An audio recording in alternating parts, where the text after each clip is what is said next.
안녕하세요. 저는 시각예술가 양대훈이라고 합니다. 오늘 발표할 발제 제목은 말씀을 드로잉하다입니다. 우선 첫 번째로 제 작업 전반적인 작업 경향에 대해서 이야기 드릴 거고요.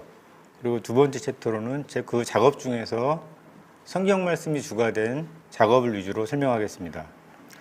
우선 저에 대해서 간단히 소개를 하겠습니다. 저는 세종대학교 자연과학대학 학부를 졸업을 했고요.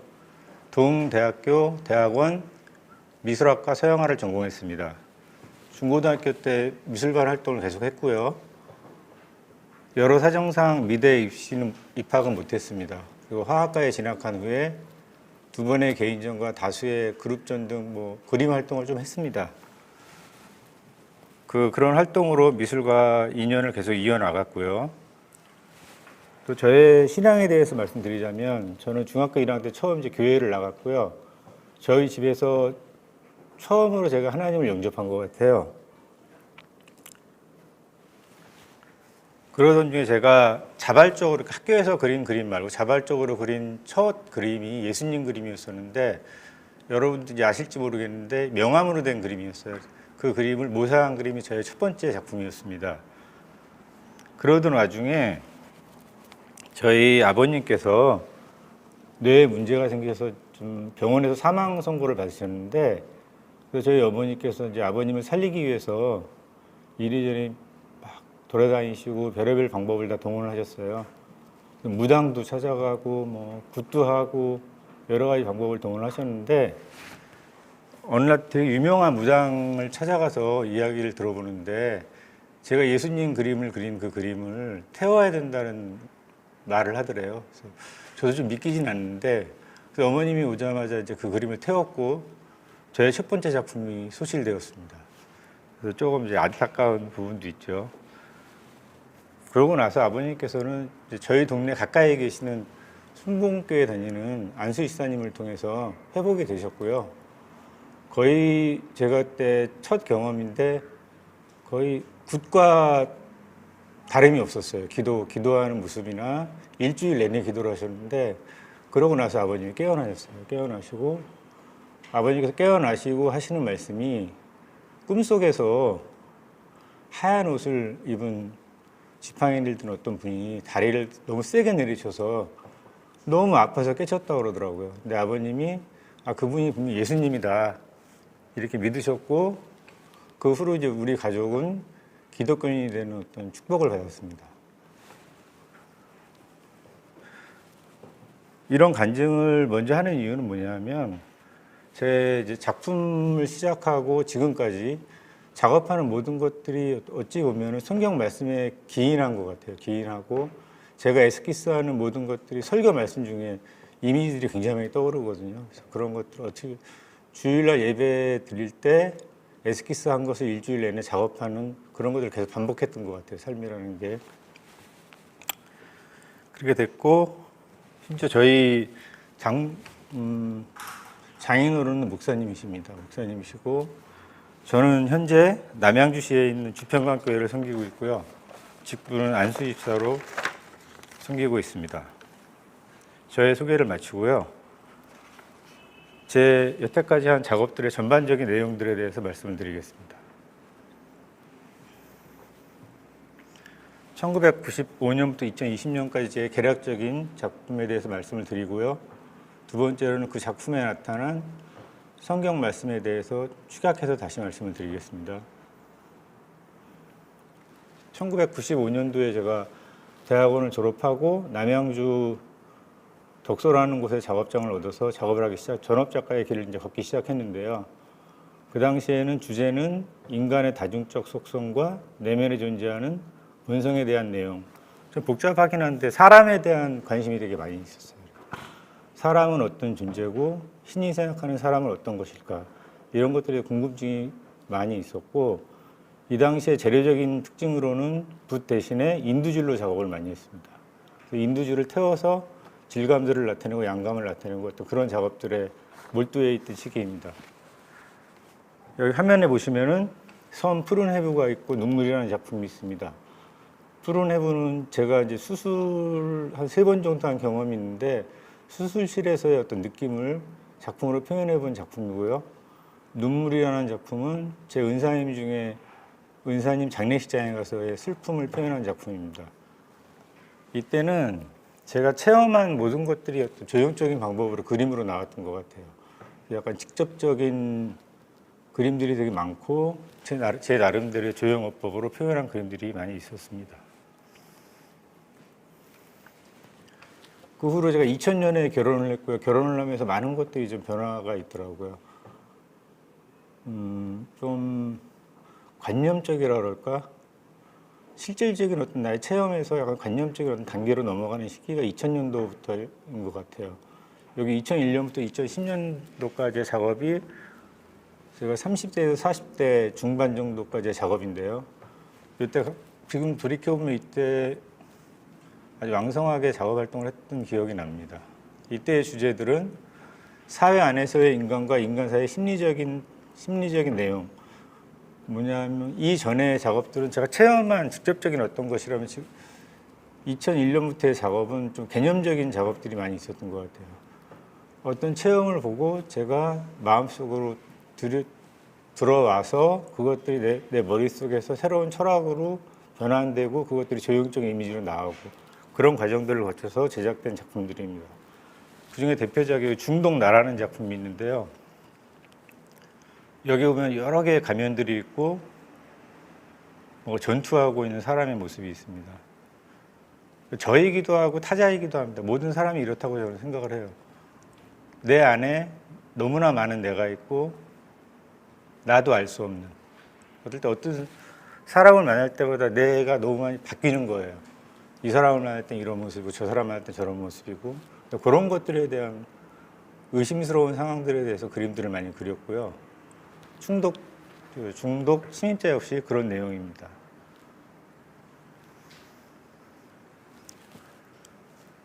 그 당시에 이런 류의 그림들도 많이 그렸었는데 푸른 운동의 2라는 작품이고요. 요거는 거시적인 관점에서 세상을 바라본 느낌을 그린 것입니다. 어찌 보면 이제 하나님이 세상을 우리 인간들을 바라볼 때 이런 느낌이 아닐까라는 생각이 들어요. 하나님이 만들어 놓은 어떤 세계에서 너무 열심히 사는 존재들, 어떨 때 사람을 보면 좀 안쓰러운 느낌이 들고 그럴 때 있잖아요. 또 그런 것들을 표현한 작품이라고 생각합니다. 이 두 작품에는 창세기와 요한계시록 말씀이 숨겨져 있는데요. 그거는 두 번째 챕터 때 좀 더 자세히 설명을 드리겠습니다. 이전에 보았던 조그만 사람들이 가까이서 봤을 때 미시적인 자화상인데요. 각자 들여다보면은 권력을 갖고 싶고 너무 열심히 사는 사람들, 힘겹게 지치는 사람들, 또 이런 것들을 자화상 시리즈를 통해서 현대인들을 표현한 작품입니다. 이 당시에 패러디 작품들을 좀 했었는데요. 요 위에 그림은 여러분들 아시다시피 다빈치 최후의 만찬을 패러디한 거고요. 두 번째 작품은 러시아 작가 일리아 레핀의 볼가강에 배 끄는 인물들이라는 작업을 패러디한 작품입니다. 이 당시가 이제 이라크 전쟁이 있었을 텐데요. 이거 이라크 전쟁을 보면서 많은 생각들이 들었어요. 전쟁이라는 어떤 상황보다도 사람들 안에 있는 악적인 요소들. 전쟁이라는 것이 각자의 입장에서 보면 서로가 적이고 선과 악이 존재할까? 어떤 이런 질문들이 되게 많이 있었고 그런 것들을 패러디를 통해서 비판한 작품들을 이 당시에 많이 했었습니다. 그런 질문들이 어떤 세상에 대한 이제 의심으로 나타나기 시작하는데요. 세상 어떤 사물들이나 사람들을 보면 어떤 왜곡된 시선은 아닌데 정말로 저게 참일까 진실일까라는 의문점들이 되게 많이 들었어요. 여기 의심 시리즈를 보면은 첫 번째 의심 눈물 8 같은 경우도 모든 사람들이 이제 한 곳을 바라보고 한 사람만 뒤를 이렇게 돌아보고 있거든요. 그래서 요거는 아마도 제가 지금 기억에는 획일화된 교육에 대한 문제점에 대해서 아마 표현한 작품인 것 같아요. 다 한 곳만 바라보게 만드는 교육, 이런 것들이 잘 된 것일까라는 질문에서 만들어진 작품이고요. 두 번째 의심 눈물 6은 뒤에 보면은 거대한 얼굴이 있고 그 앞에 어항 속에 조그만 사람이 수영하는 모습이 있습니다. 이 커다란 얼굴이 상징하는 건 하나님이시겠죠. 하나님께서 또 어항은 지구를 상징합니다. 그리고 그 안에서 어렵게 수영하는 사람들은 우리 각자를 상징합니다. 하나님께서 우리의 사는 모습을 보고 슬퍼하는 모습입니다. 제가 지금 이제 옛날에도 그렇고 지금도 그렇고 하나님께서는 우리를 바라볼 때 이런 느낌이 아닐까 이런 생각이 항상 들어요. 좀 부끄럽기도 한데 아무튼 그런 느낌의 내용들이 들어있는 작업입니다. 검은 별이라는 작업은 별이라는 것이 인간한테는 희망이라는 뜻으로 많이 읽히는데 저한테는 어찌 보면은 희망이라는 거는 좀 헛된 것이 아닐까 이런 생각들이 굉장히 많이 들었어요. 그래서 헛된 희망에 기대어 사는 사람들이라는 제목 내용을 가지고 작업한 그림입니다. 의심 시리즈 중에 자연 시리즈의 작품, 이제 숲 시리즈의 작품들도 했었는데요.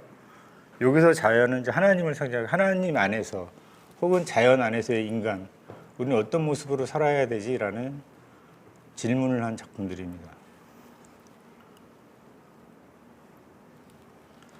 2011년부터 2020년도까지의 작업을 말씀드리겠습니다. 이때의 주제는 고립된 존재의 슬픔이나 외로움 등을 표현했습니다.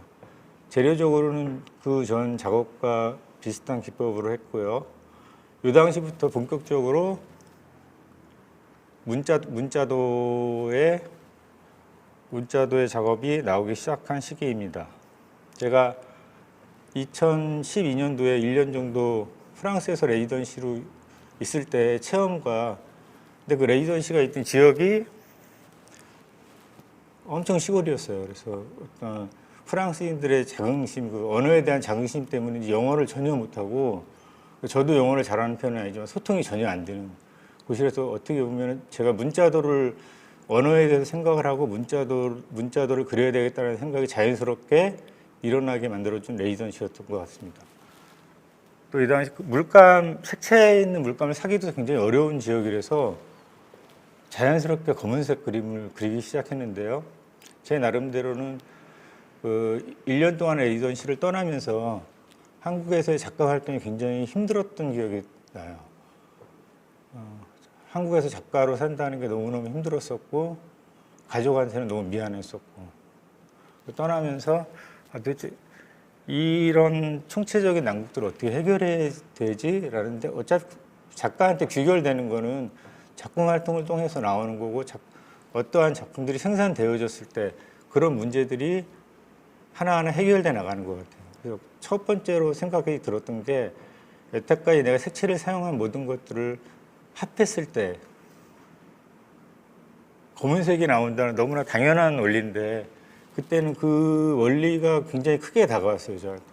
모든 것을 통합한 색깔, 단순히 검은색이 아닌 사상도 이론도 뭐 조형적인 방법도 모든 통합된 색깔이 검은색이 아닐까라고 생각하면서 제작된 작품들입니다.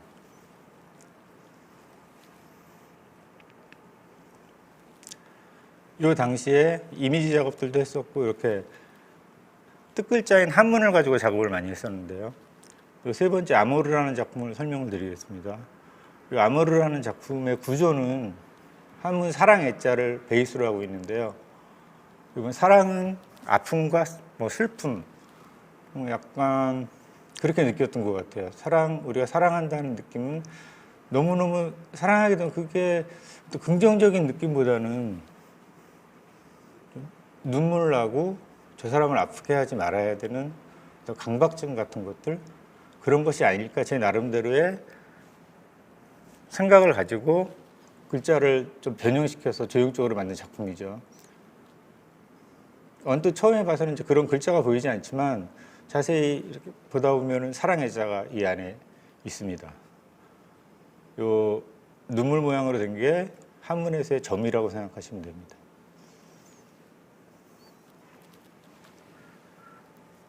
그 당시에 이제 생로병사 살고 뭐 늙고 병들고 죽는 어떤 이런 문제들에 대해서도 생각을 좀 많이 한 시기였었는데요. 이렇게 이제 글자가 있고 도상이 있는 믹싱된 작품들도 있었습니다. 여기 생을 보면은 바닥 부분에 날생자 한문이 있고, 노자 요 밑에 병들 노자가 있고, 여기 병병자가 있죠. 두상과 한문과 믹싱된 이런 작업도 했었고요. 최근 하는 작업인데, 최근에는 인간의 욕망에 대해서 작업을 하고 있는데요. 도대체 특히 이제 코로나 그 시대가 작가들한테 던져주는 메시지는 굉장히 큰 것 같아요. 그러니까 사람이 같이 있을 때는 어찌 보면 그런 것들이 숨겨져 있었는데 각자 있으면서 나타나는 욕망들이 있는 거예요. 그래서 그 욕망들에 저는 좀 약간 주목을 하고요. 그 욕망이라는 게 자본주의 사회 안에 돈이겠죠. 그래서 그런 돈의 색깔을 여기 좀 금색, 제가 처음으로 쓰는 색깔인데 금색을 상징적으로 쓰고 그런 것들에 대해서 열망하는 인간들에 대해서 작업을 해나가고 있습니다, 현재. 여기 지금 나와 있는 작품들은 초창기 작품입니다. 제가 설명하는 게 왔다 갔다 해서 전체적으로 제 작품을 설명을 드리긴 했지만 여기 나온 영상 자료를 보시면은 좀 더 정확하게 아마 제 작품을 이해하는 데 도움이 되실 겁니다. 두 번째로 오늘 진짜 해야 될 이제 이야기인데요. 말씀을 드로잉하다라는 두 번째 챕터입니다. 성경 말씀이 어떻게 시각화되었는가에 대한 문제인데요. 여태까지 보신 작품들이 사실은 전부 다 성경의 눈으로 바라본 세상 이야기였고 그 말씀에 대한 문자도였습니다. 이런 것들이 조금 더 도드라진 작품들을 예를 들어서 설명을 드리겠습니다. 이게 그 전에 봤던 작품인데요. 푸른 운동에는 천지를 창조하셨다라는 창세기 말씀이 있습니다. 이게 보이실지 모르겠는데 이렇게 천지를 이런 식으로 창조하셨다 이렇게 쭉 글자가 있어요. 그리고 푸른 운동의 2에는 요한계시록에 나오는 진실로 속해오리라. 여기도 사람을 따라가다 보면 이렇게 진실로 이런 글자가 숨겨져 있고요. 이게 문자들을 그린 효시 작품입니다. 처음으로 이런 그림을 그렸었고 성경 전체에 대한 저는 성경을 통독을 해본 적이 없어요. 통독해본 적도 없고 항상 뭐 창세기 중간쯤에서 항상 끝났던 것 같아요. 끝나고 그러다가 도저히 안 되겠다. 잠언 읽다가 전도서 읽다가 이런 식으로 이렇게 약간 파편적으로 제가 좋아하는 구절들을 좀 읽었었고 제가 죽는 날까지 소망이 있다면 정말 성경을 한번 제대로 통독하는 게 소망이긴 해요. 그래서 그것이 이루어졌으면 좋겠다는 생각이 듭니다. 이 작품을 할 때 그런 마음이 되게 많이 있었어요. 그래서 창세기부터 요한계시록까지 말씀 이 가운데에 있는 이야기들을 정말 너무너무 알고 싶다 이런 열망으로 그렸던 작품입니다. 여기에 이제 기름 부음을 받은 자인데요.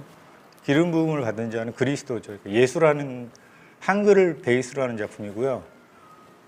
한글을 베이스로 하고 여기 예수님의 상징 눈물과 십자가 형상을 조형해서 만든 작품입니다.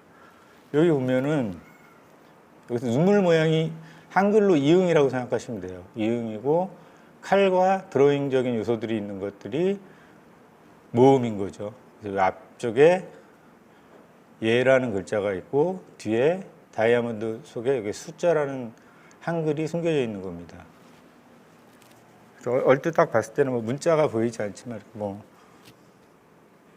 저는 이걸 제작해서 그런지 글자가 너무 잘 보여서 사실 그렇긴 한데 점점 제가 너무 잘 보이니까 약간 숨기고 그랬었거든요. 근데 아마도 앞으로의 작업은 어떻게 진행될지 모르겠지만은 조금 더 명확하게 보이는 작업을 하지 않을까 이런 생각이 듭니다.